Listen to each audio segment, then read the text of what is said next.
Okay, the next saint I want to talk about is Saint Melangell, and this was one that was not really on my radar and has turned into a real high point. I mean, these are all great folks, but I was super impressed with Saint Melangell. So Saint Melangell lived in the 6th century. Again, so one of these really old ones. She was a contemporary of Kentigern, Mungo, and Saint Asaph.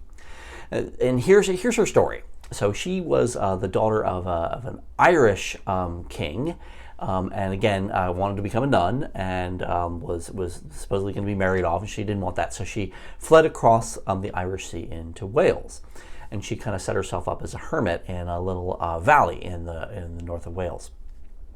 Now, one day, the Prince of Powys, a guy named Brochwel, was coming along. He was hunting, and his dogs were chasing a hare. And the hare took refuge under her cloak, and she kind of defended the hare, and the dogs stopped. And Powys took his horn and put it to his lips, and he couldn't get it off until she let him, and he realized that he was in the presence of a holy person. Now, for those of you who watched the Saint Winifred video and got her story, this would be the point where he would cut off her head or something like that. But no, actually, Powys is a good guy. In fact, he gives her the entire valley, and then she founds a monastery, and again goes on to live a long, good, and holy life. Now, that's kind of at the core the story of Melangell. Now, and again, just if that wasn't cool enough, she ends up as the patron saint of hares, which I think is just unbelievably fantastic. So, but the rest of the story of her shrine, is just incredible.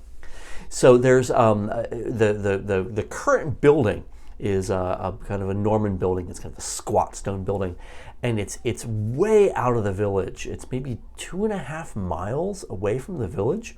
So it was never a parish church. This was always a shrine. And some people kind of came out. It's not a big place. Again, maybe 30 people, 40 people could pack in there. So again, it's a small little place.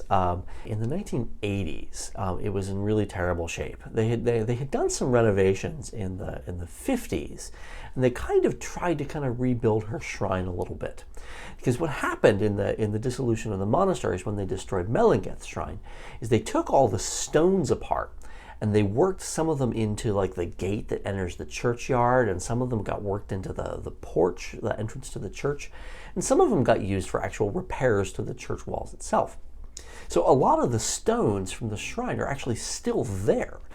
And in the 1950s, they took a few of the kind of easy ones, and they kind of tried to rebuild the shrine.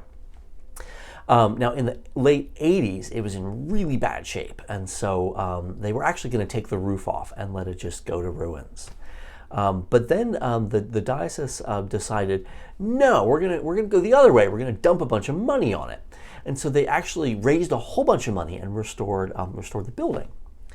So part of what they did when they restored the building is took as many of the stones of the shrine that they could find and easily get, and actually reconstruct the original shrine. But it gets cooler than that. Now, the behind the high altar was this square room. And the people of the village had used that room to kind of lay out the bodies, because the church was still an active churchyard. And so somebody would die, that's kind of where they would put the coffin to get ready for the funeral. And that particular room was really falling apart. So when they decided they were going to just tear it down and kind of reconstruct it, actually in a rounded form, which is what it probably would have been originally. And as they were digging through the foundations, they actually found a big stone slab marked Melangell, and underneath it they found a lead casket. So they actually found the original relics of Saint Melangell. And what probably happened is, again, when the soldiers were coming to dismantle the shrine, the people of the village were like, no, you're not gonna get to do that. So they took her body out of the shrine and buried it. And then when the soldiers came, they were like, oh, I don't know where she is. But sure enough, in I think it's 1991 or 1992, again, like 20 years ago, 25 years ago, the shrine was actually completely restored, and they've actually now built a cute little retreat center. And I think this is right. They actually have a particular ministry to people who are recovering from chemotherapy. So they have sort of quiet days and a space for walks.